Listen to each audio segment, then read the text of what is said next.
감동적인 이야기 채널에 오신 걸 환영합니다. 오늘은 자신의 인생을 과감히 바꾸고 가족에게 귀중한 교훈을 남긴 한 시어머니의 이야기입니다. 이 이야기는 단순한 감동을 넘어 가족의 의미와 감사, 그리고 삶의 독립성에 대해 다시 생각하게 만들 것입니다. 영상 끝까지 함께 해주세요. 안녕하세요. 저는 평범한 40대 주부 김지연입니다. 평소 집안일을 하면서 여기 올라오는 사연들을 잘 듣고 있어요. 오늘은 고민 끝에 제 이야기를 털어놓고 싶어서 이렇게 컴퓨터를 켰습니다. 사실 저는 결혼 전까지 굴곡 없이 평탄한 인생을 살아왔어요. 공무원인 부모님 밑에서 외동딸로 태어나 큰 우여곡절 없이 자랐죠. 대학 입시를 망쳐서 재수를 했던 게 그나마 인생의 난관이라면 난관이었으니 말 다 했죠. 그럼 평탄한 제 인생에 먹구름이 낀 건 결혼하고 처음 시가에 갔을 때였어요. 저희 남편 박민수 씨는 고등학교에서 교편을 잡고 있는 선생님인데요. 저와는 맞선으로 만나 결혼했죠. 별다른 연애 기간도 없이 바로 식을 올렸기 때문에 사실 시가 식구들이 어떤 사람인지도 잘 몰랐어요. 친구들에게 시집살이에 대한 무서운 얘기를 하도 많이 들어서 시가에 들어서기 전부터 얼어있던 게 기억이 나네요. 제가 잔뜩 긴장한 걸 눈치챈 걸까요? 시아버지 박영철님은 따뜻한 미소로 저를 환대해줬어요. 드디어 우리 집안에도 둘째 며느리가 들어왔구나. 앞으로 잘해보자. 네, 잘 부탁드려요. 아버님.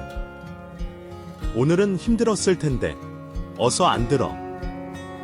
시아버지를 따라 집 안으로 들어가자 거실에 있던 큰아버님 부부와 시누이 박소영 씨가 저를 맞이해줬어요. 꾸벅 고개를 숙이고 여기저기 인사하고 나니 시어머니 이예숙님이 보이지 않았죠. 곧 남편도 그 사실을 눈치채고 시아버지에게 물었습니다. 아버지, 어머니는요? 그 가게에 일이 좀 생겼다고 잠깐 나갔다 온대. 오늘 같은 날에도요? 그러게, 아예 하루 쉬라니까. 너희 엄마 요즘 말로 워커홀릭이잖냐? 너네 신혼여행 끝나고 처음 인사 오는 날이니까 그 쉬라고 해도 말을 들어야지. 이미 선볼 때부터 알고 있던 사실인데 시어머니는 남편이 사는 지역에서 유명한 맛집의 사장님이었어요. 작은 포장마차에서 시작한 국수집이 입소문 하나로 성공해서 가게가 3층짜리 건물로 탈바꿈했을 정도였죠. 저도 한번 가서 먹어본 적이 있는데 진짜 맛있더라고요. 연 매출만 억소리가 난다는데 그럴 만하다 싶었죠. 그럼 저녁은 어머니 오시면 같이 먹어야겠어요. 당신 괜찮아? 배고프면 뭐라도 좀 먹을래? 아니요, 괜찮아요. 졸지에 온 식구들이 거실에 앉아 시어머니를 기다리게 됐어요. 저는 외식을 하려고 하나 보다 싶었죠. 그런데 시어머니가 온 순간 그게 아니라는 걸 깨달았습니다. 아이고, 미안해요. 많이 기다렸어요. 몇 시간 뒤 시어머니가 집에 돌아왔습니다. 시아버지는 기다리다 지쳤는지 대뜸하유. 왜 이제 와? 새아가가 얼마나 기다렸는데 하면서 성을 내시더라고요. 큰아버님, 박준호 씨도 붙을 것 같아 너무 배고프다면서 우는 소리를 하더라고요. 아, 그래. 미안해. 얼른 준비할게. 시어머니는 제게 제대로 인사도 하지 못한 채 바로 주방으로 들어갔습니다. 그리고는 부지런히 음식 준비를 하기 시작하더군요. 전 너무 당황스러웠어요. 가게 일을 마치고 돌아온 시어머니가 당연하다는 듯이 혼자 식구들의 밥 준비를 하는 게 말이죠. 하지만 식구들은 그게 당연한 것처럼 거실에서 자기들끼리 TV를 보고 수다를 떨기 바빴습니다. 심지어 큰며느리인 형님, 최수진 씨까지도 말이죠. 전 슬그머니 남편의 옆구리를 찔렀어요. 그리고 여보, 밖에 나가서 먹는 게 아니라 집에서 먹는 거예요. 하고 물었죠. 아, 내가 얘기 안 했나? 우리 아버지 입맛이 좀 까탈스러워서 밖에선 식사 잘 안 하셔. 그럼 이 많은 사람들 밥을 어머니 혼자 다 차리신다고요? 어머니가 음식 장사를 오래 하셔서 손이 빠르거든. 아무리 그래도 제가 들어가서 좀 도와드려야 되지 않을까요? 안 그래도 돼. 형수도 가만히 있잖아. 저희 대화를 들었는지 형님이 슬쩍 저를 바라보더라고요. 그리고는 내가 원체 몸이 약해서 돕고 싶어도 도울 수가 없어. 어머니도 다 이해해 주신 일이니까 동서도 이해해줘 하면서 웃더군요. 기가 막히더라고요. 형님은 살집도 있고 혈색도 좋아서 딱 봐도 건강해 보였거든요. 하지만 시가에 처음 인사 온 며느리가 분란을 일으킬 수는 없잖아요. 전 어색하게 웃으면서 자리에서 일어났습니다. 저라도 시어머니를 도와드려야겠다는 생각에 말이에요. 어머니, 저도 일 좀 주세요. 저 신부 수업 열심히 받아서 어지간한 건 다 할 수 있어요. 됐다. 비행기 타고 와서 힘들 텐데 가서 앉아 있어. 금방 차리니까. 그럼 밥퍼 담고 수저라도 놓을게요. 전 시어머니 곁에서 이런저런 잔심부름을 하기 시작했어요. 다행히 시어머니도 그것까진 말리시지 않더라고요. 그런데 기막힌 일은 거기서 끝이 아니었습니다. 온 가족이 둘러앉아 밥을 먹은 뒤 뒷정리를 하려는데 말이죠. 이번에도 다른 식구들은 가만히 앉아있고 또 시어머니 혼자 상을 치우시는 게 아니겠어요. 그쯤에는 저도 더는 참을 수가 없더라고요. 어머님이 맛있는 밥 대접해 주셨으니까 설거지는 저랑 민수 씨가 할게요. 큰아버님, 형님도 좀 도와주시겠어요?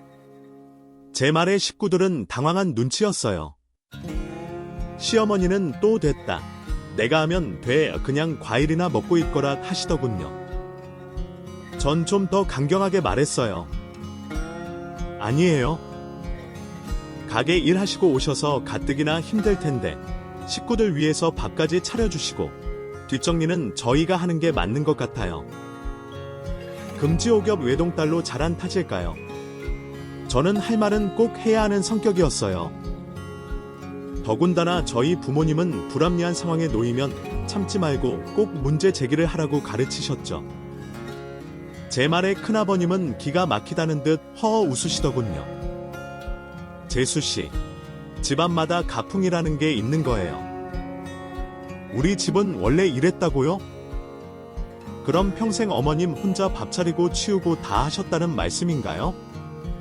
큰아버님도 소영씨도 민수씨도 아무것도 안 하고 아버님은 어른이니까 그렇다고 쳐도 세 분은 그러시면 안 되는 거 아닌가요? 자식된 도리라는 게 있잖아요. 지금 내가 자식된 도리도 못하고 있다는 거예요. 큰아버님의 목소리가 높아지자 남편이 저를 말리기 시작했어요. 여보, 왜 이래?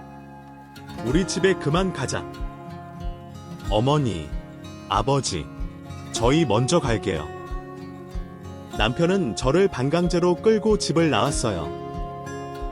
전 돌아가는 차 안에서 남편에게 화를 냈습니다. 당신도 그렇고 다들 너무하는 거 아니에요. 어머니가 무슨 그 집 노예도 아니고. 제 말에 남편은 꽤 충격을 받은 눈치였어요. 내가 잘했다는 건 아니라 보통 다른 집들도 다 이러지 않나? 남존여비 사상이 심하니까 말이야. 다른 집도 이 정도는 아니에요. 적어도 시누이나 며느리가 같이 돕죠. 힘쓰는 일은 남자들도 많이 하고요.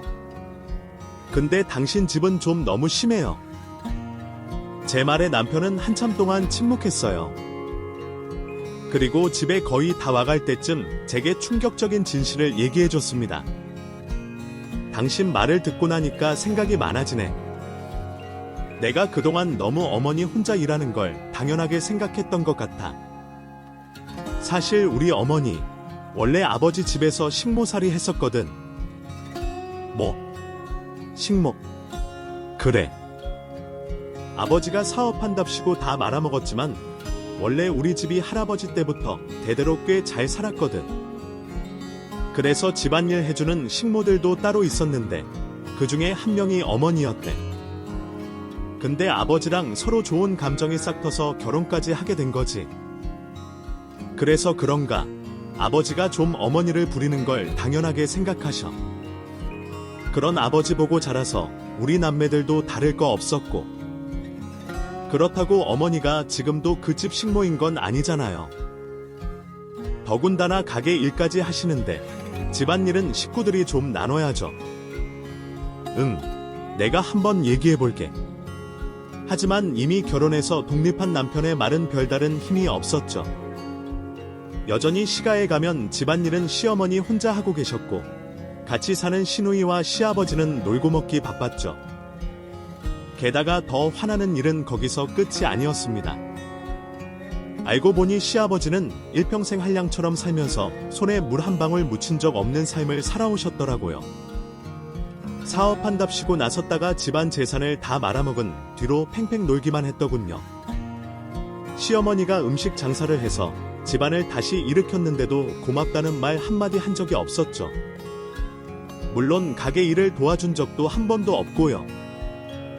내가 셋을 낳고도 바로 다음 날이면 벌떡 일어나서 가게로 나와 일을 했어.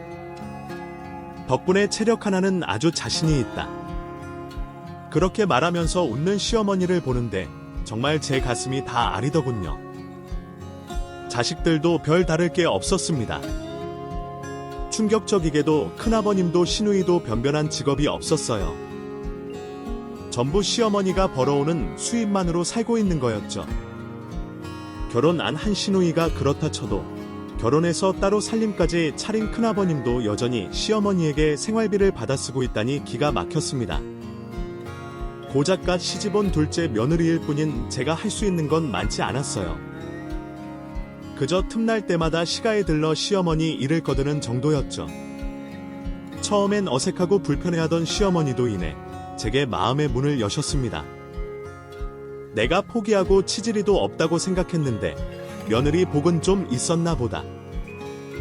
어디서 이렇게 천사같이 예쁘고 착한 며느리가 왔는지. 그런 말 마세요. 어머니, 더 자주 찾아뵙지 못해서 죄송해요.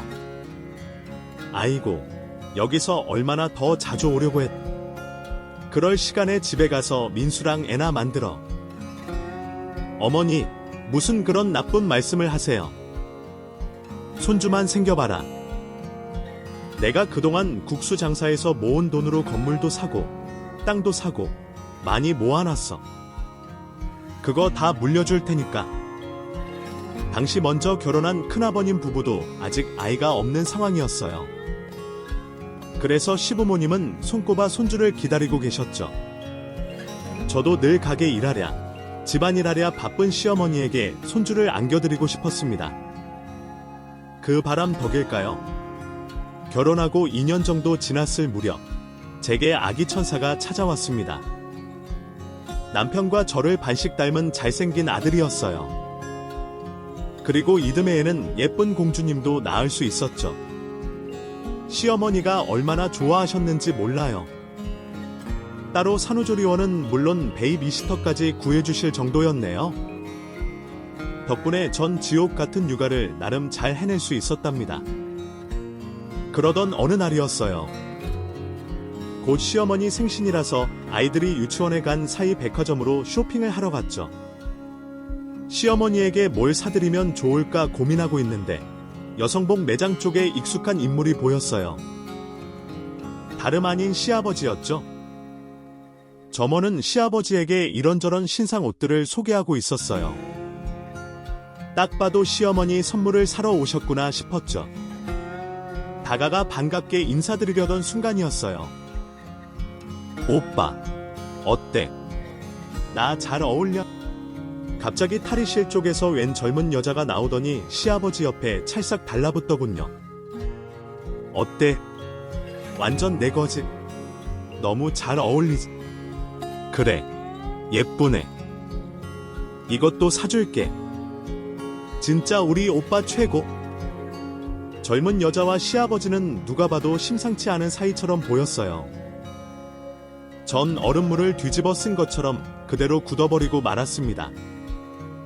시아버지는 그런저를 보지 못한 채 여자와 쇼핑을 마치고 사라져 버렸죠. 저는 남편이 퇴근하자마자 바로 이 사실을 알렸어요. 그리고 당장 시가로 가자고 했죠. 하지만 남편의 반응은 뜻밖이었습니다.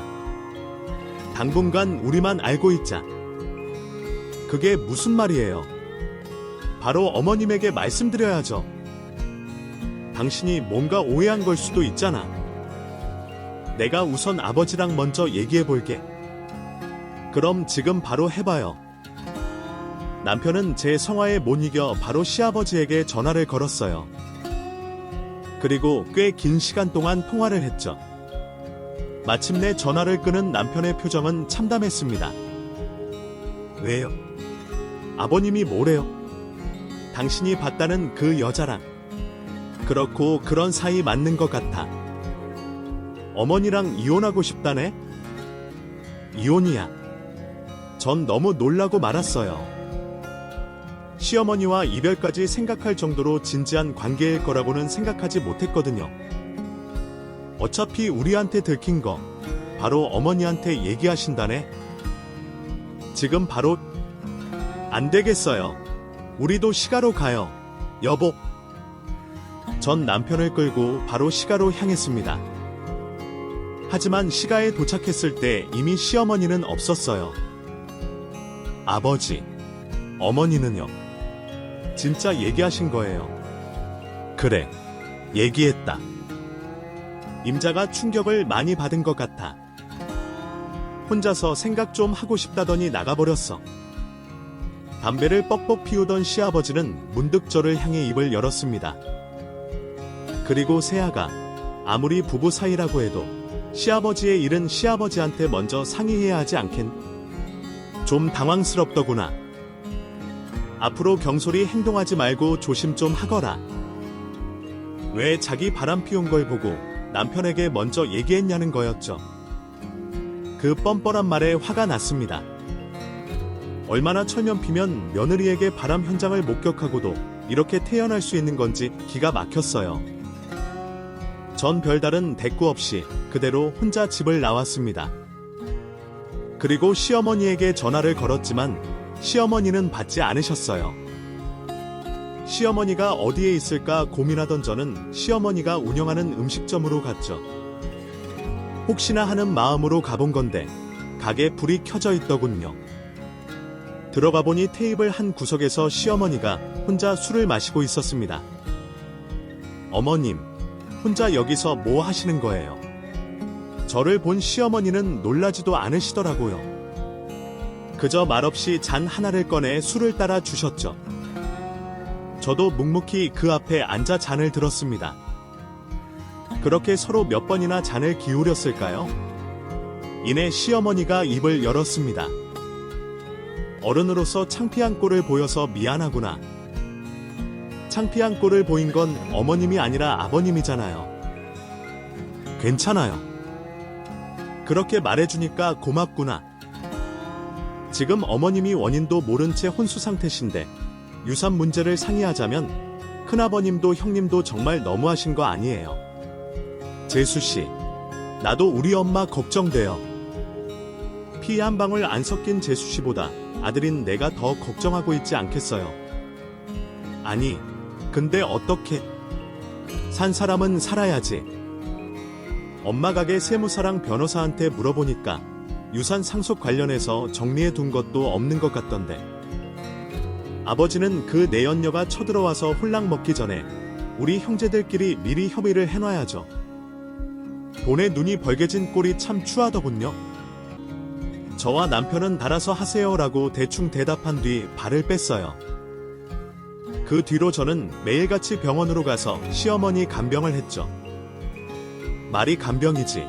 시어머니가 혼수 상태라서 딱히 뭔가 할 것도 없었어요. 그저 물수건으로 몸을 닦아드리고 주변을 깨끗하게 정리해드리는 게 전부였죠. 그렇게 일주일쯤 지났을까요?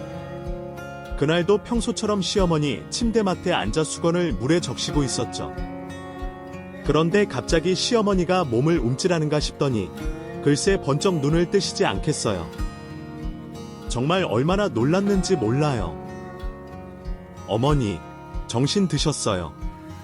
제가 누군지 알아보시겠어요. 두 눈만 깜빡이던 시어머니는 이내 입을 열었어요. 그런데 그 입에서 나온 말은 너무나 충격적이었습니다. 아가, 나 쓰러진 척하는 거야. 그러니 이렇게 힘들게 자꾸 오지 말 거라. 처음엔 시어머니가 무슨 말씀을 하시는지 이해가 되지 않았어요. 사고의 충격으로 머리가 이상해지신 건가 싶기도 했죠. 나 진짜 멀쩡해. 그저 마지막으로 테스트를 좀 하려고 했던 거다. 테스트라니요. 내 말을 듣고 내가 참 많은 생각이 들었다. 한평생 너무 바보같이 살았던 것 같아서 후회가 되더라고. 그래서 이제부터라도 내 사람들과 내 인생을 살아보려는데 내 사람들이 누군지 알아야 하지 않겠니? 그래서 쓰러진 척했던 거야. 남편이랑 자식들 반응을 좀 보려고. 다들 나를 밥 차려주고 돈 주는 기계 정도로 취급한다는 걸 알고 있었지만 그래도 혹시나 해서 말이다. 근데 혹시나가 역시나 됐구나. 내 곁에 남아있는 건 너랑 민수뿐이야. 알고 보니 시어머니는 마지막으로 내 사람을 가려내기 위한 테스트를 하신 거였어요. 담당 의사가 시어머니가 하시던 가게의 오랜 단골로 시어머니와도 막역한 사이라서 가능했던 일이었죠. 그럼 언제까지 이러고 계시게요? 어쨌든 넌 더는 여기 오지 말 거라. 너 올 때마다 누워서 환자인 척하려니까 너무 미안하더라. 민수한테도 말하지 말고, 알았지? 전 그렇게 하겠다고 약속했어요. 그리고 남편에게도 이 사실을 밝히지 않았죠. 그리고 그렇게 몇 주가 지났을까요? 시어머니가 다시 저를 부르셨습니다. 그리고는 가족들을 한자리에 불러 모아달라고 하더군요. 그 주말, 시누이와 큰아버님 부부, 그리고 바람난 시아버지에게까지 연락을 했어요. 시어머니 일로 할 말이 있다고 하자 모두들 두말 않고 모이더군요. 다들 병원 침대에 멀쩡하게 앉아있는 시어머니를 보고 얼마나 놀랐는지 몰라요. 어머, 언제 깨어난 거야? 난 이대로 엄마 죽는 줄 알고 얼마나 놀랐는데. 맞아, 이제 괜찮은 거지. 큰아버님과 시누이는 가증스럽게도 얼른 시어머니 곁으로 다가가 억지 눈물을 짜내더군요. 그 꼴을 보고 있자니 정말 역겨웠어요. 생판남인 제가 그 정도였으니 시어머니는 오죽했겠어요. 내가 괜찮든 괜찮지 않든 너희들은 더는 신경 쓸 거 없다. 오늘부로 너희들은 내 자식 아니니까. 시어머니는 단호하게 자식들을 밀어냈죠. 그게 무슨 말이야, 엄마. 내가 쓰러져 있는 동안 유산이 어쩌고 저쩌고 아주 잘들 싸우더구나. 이 어미가 죽길 바랐을 텐데 아쉬워서 어떡하니? 무슨 말을 그렇게 해? 시어머니는 너무하다고 소리치는 자식들을 뒤로하고 지금까지 버린 거짓 연극을 고백했어요. 저를 뺀 모든 가족들이 경악했죠. 시아버지는 그런 연극을 도대체 왜 한 건데? 드디어 미친 거야 하면서 성을 냈습니다. 그러자 시어머니는 제게 했던 말을 가족들에게 똑같이 하셨어요. 이제 새 인생을 살 건데 그 새 인생을 함께할 진짜 내 사람들을 골라내고 싶었다. 그 말에 시아버지는 정신을 못 차리고 비웃음을 흘리더군요. 새 인생? 당신이 새 인생을 뭐 어떻게 살 건데? 호산, 당신하고 이혼할 거예요. 그토록 바라던 이혼 해줄게요. 뭐? 그게 정말이야. 진짜 이혼해줄 거야. 시어머니가 순순히 시아버지를 놓아줄 줄은 몰랐기에 전 내심 깜짝 놀랐어요. 하지만 차라리 잘 됐다 싶었죠. 시아버지 같은 사람이 더는 시어머니 발목을 잡지 않길 바랐거든요. 시아버지가 자유가 돼서 그 내연녀와 잘 먹고 잘 살 걸 생각하면 배가 아팠지만 말이죠. 근데 시어머니는 제 생각보다 더 대단한 분이었어요. 시아버지를 놓아주시되 곱게 놓아주실 생각은 없으셨던 거였죠. 대신 위자료는 톡톡히 받아낼 거니까 그렇게 알아요. 뭐? 위자료? 무슨 위자료? 그럼 조광지쳐 버려두고 젊은 여자랑 바람났는데 내가 위자료 한 푼 안 받고 보내줄 줄 알았어요. 내가 아직도 당신 집에서 식모살이 하던 그 이해숙으로 보여? 그럼 이혼 소송이라도 하겠다는 거야. 당연하죠. 그리고 당신 지금까지 내 신용카드며 차까지 그대로 쓰고 있었죠. 카드는 정지시킬 거고 차는 팔 거예요.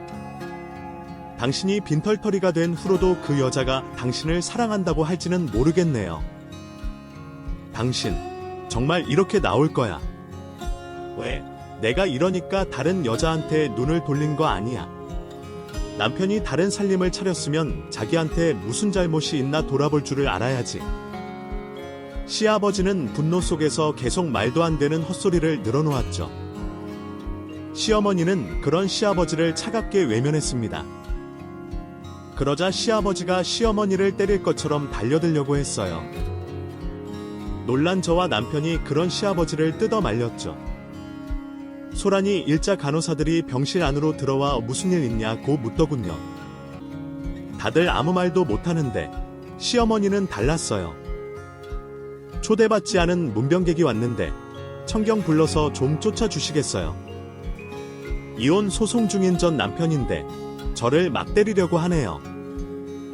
시어머니의 똑부러지는 말에 시아버지는 뒤로 넘어갈 것처럼 흥분했어요.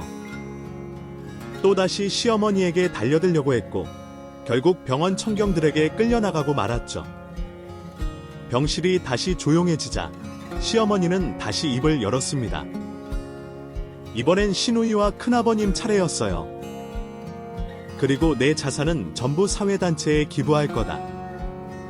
너희들한테 물려줄 유서는 한 푼도 없으니까 각자 도생해. 지금 살고 있는 집도 팔고 실버타운 들어갈 거니까 그것도 알아두고. 30 넘어서까지 입혀주고 먹여주고 했으면 부모된 도리는 충분히 다 했다고 본다. 평생 시어머니 등골만 빨아온 시누이와 큰아버님에겐 청천벽력 같은 소식이었겠죠. 엄마, 그게 갑자기 무슨 말이야? 나 한 집안 가정인데 당장 수입이 없으면 어떡하라고. 나도 큰일 났어. 엄마, 아직 취업도 못했는데 너무한 거 아니야. 니들이 취업할 생각이 있기는 해? 허구한 날 입으로만 취업한다 그랬지. 이력서 한번 써본 적이 있나? 시어머니가 그렇게 엄한 표정으로 소리를 지른 건 처음이었어요. 큰아버님과 시누이도 깜짝 놀랐는지 아무 말도 하지 못하더군요. 내 할 말은 다 끝났으니까 이제 다들 가보렴. 뭐 궁금한 게 있으면 변호사를 통해서 연락하고. 시어머니는 그렇게 저희를 병실 밖으로 쫓아냈습니다. 티는 안 냈지만 내심 얼마나 통쾌했는지 몰라요. 집으로 돌아가는 길에 남편이 당신은 다 알고 있었던 거지 하고 슬쩍 저를 떠보더군요. 전 아니, 난 아무것도 몰랐는데 하고 시침을 뗐어요. 남편이 믿는 것 같진 않았지만 별말은 하지 않더라고요. 어머니가 갑자기 왜 저렇게 확 달라지셨는지 모르겠네. 시어머니가 그마저도 당장 쫓아내라고 엄포를 내리셔서 얼마 못 갔지만요. 이혼 소송은 당연히 시어머니의 승리로 막을 내렸습니다. 상간녀에게서 위자료도 꽤 두둑히 받아내셨죠. 황혼 이혼 후 시어머니는 그 누구보다 행복한 삶을 살고 계세요. 개모임 친구들과 계절이 바뀔 때마다 여기저기 놀러도 잘 다니시고요. 요즘은 문화센터에서 그림 배우는 재미에 푹 빠지셨답니다. 반면 시가 식구들은 그간의 잘못에 대한 벌을 받고 있어요. 먼저 시아버지는 내연녀에게서 버림받고 혼자가 됐습니다. 시어머니와 이혼 후 알거지가 된 걸 알자마자 그 내연녀가 연락두절이 됐다고 해요. 애초에 재산을 노리고 접근했던 거겠죠. 누구는 이혼 안 하고 싶었는 줄 아냐고 큰소리 떵떵 치던 시아버지는 뒤늦게 시어머니에게 매달렸습니다. 잘못했다고 내겐 당신밖에 없는 걸 잘 알지 않냐면서요. 하지만 이미 버스는 떠난 뒤였죠. 시어머니는 매몰차게 시아버지를 거절했어요. 이미 남남이 된 사이인데 왜 자꾸 연락을 하냐면서 자꾸 이러면 스토킹으로 경찰에 신고하겠다고 으름장을 놓으셨죠. 또 저희 부부에게도 행여나 시아버지를 도와줄 생각은 꿈도 꾸지 말라면서 단도리를 하셨어요. 덕분에 늘 일일이 만보 한량처럼 살던 시아버지는 뒤늦게 일을 시작하셨습니다. 노인 일자리 센터에서 소개받은 경비 일인데 처음엔 죽겠다고 앓는 소리를 하시더니 이제는 어느 정도 적응이 되셨나 봐요. 돈 버는 게 이렇게 힘든 일인지 내 미처 몰랐다. 진작 임자 식당 할 때 옆에서 많이 좀 도와줄걸? 나 이렇게 반성하고 있다는 거. 애미, 내가 말 좀 잘 전해줘. 알았지? 시아버지는 달라진 자기 모습을 보고 시어머니가 조금이라도 마음을 돌리시길 바라는 것 같아요. 물론 그렇게 될 가능성은 아예 없었죠. 이건 비밀이지만 사실 시어머니에겐 요즘 만나는 분이 생겼거든요.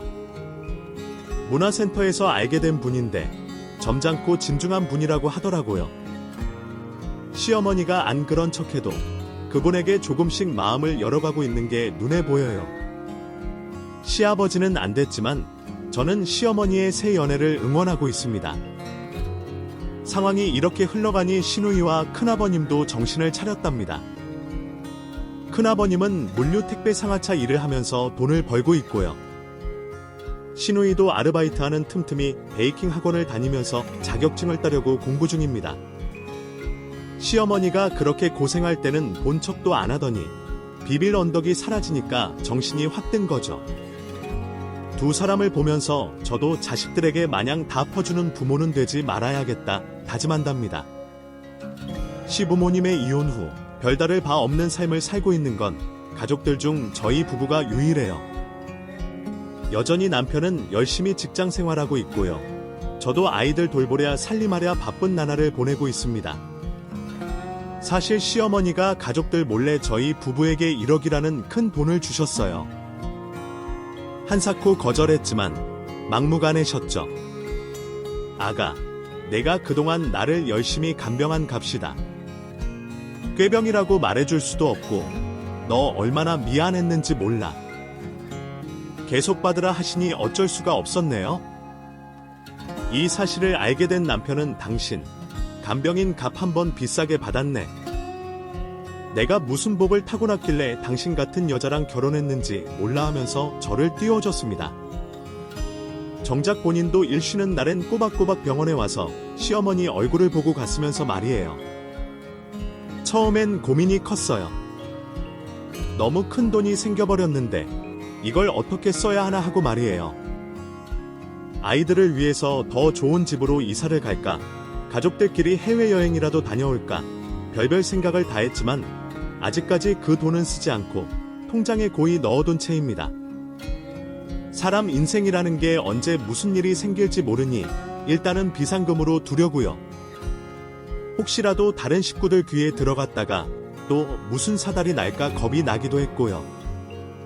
그래서 저희 부부는 예전과 다름없이 하지만 좀 더 여유롭고 넉넉한 마음을 갖고 살아가고 있습니다.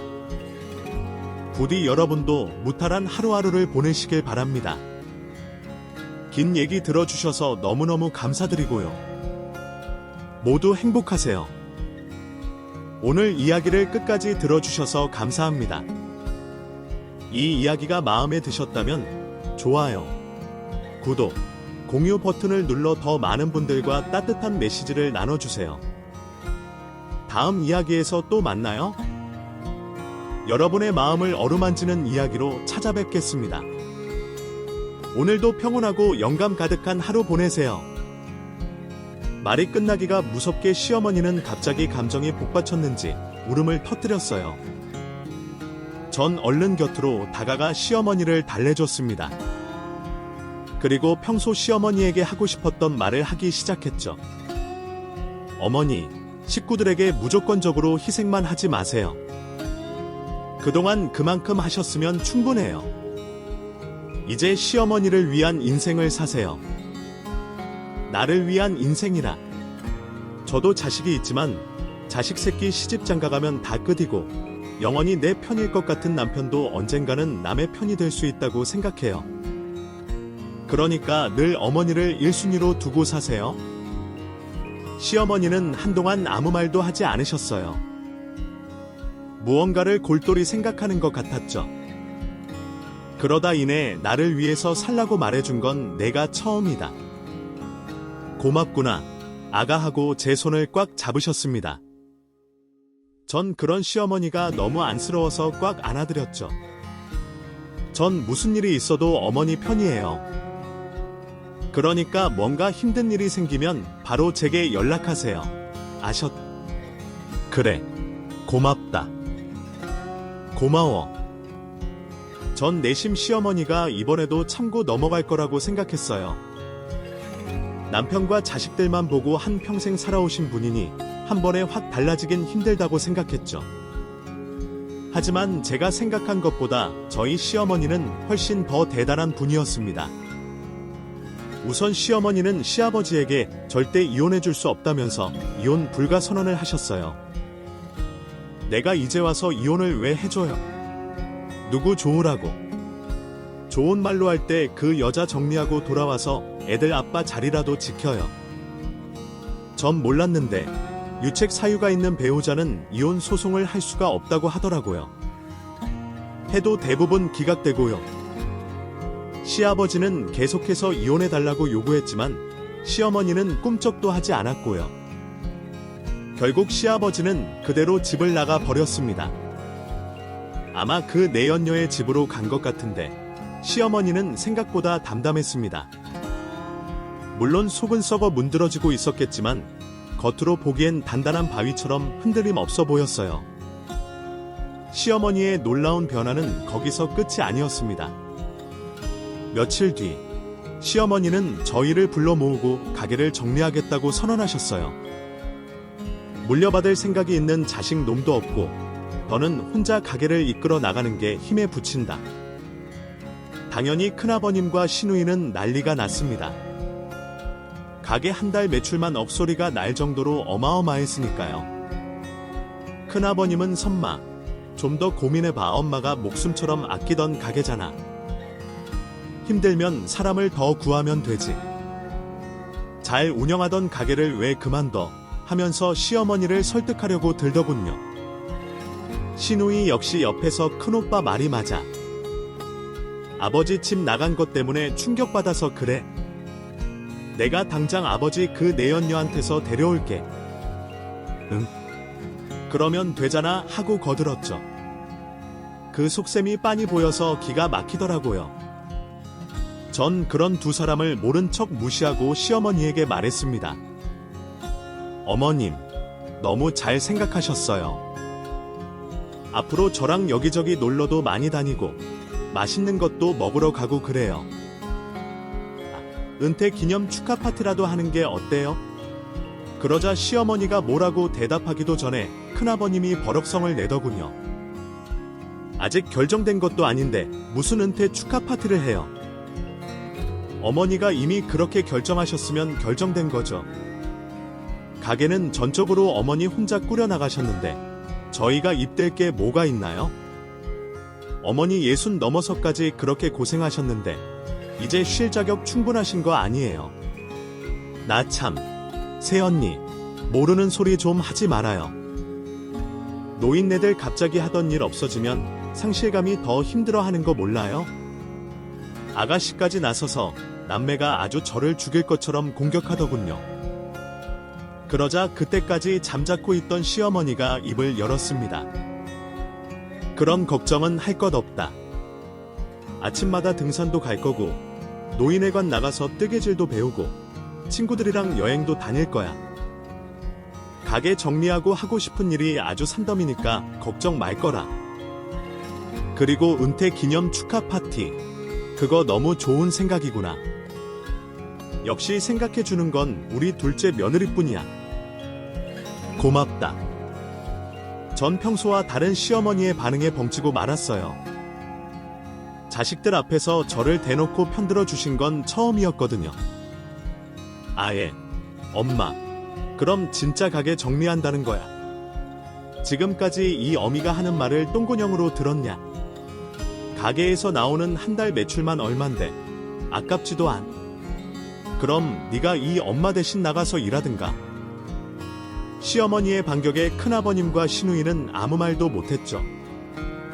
평생 한량으로 살아온 사람들이니 가게를 물려받을 자신이 없었던 거겠죠.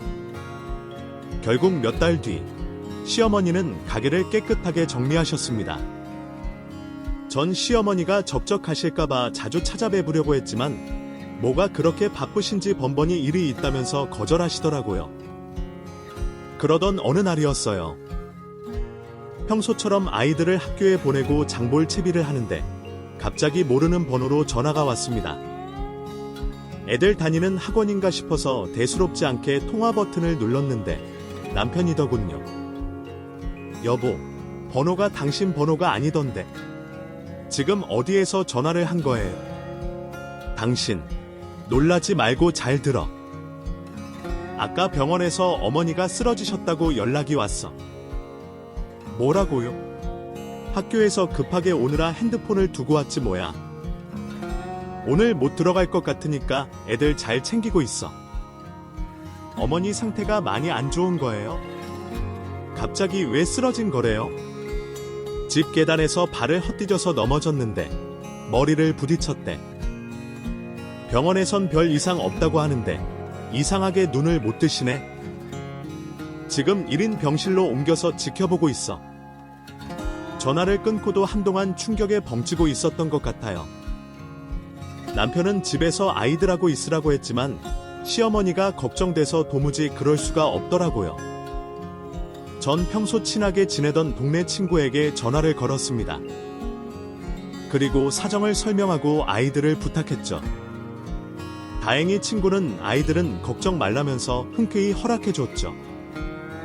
덕분에 바로 택시를 타고 병원으로 향할 수 있었습니다.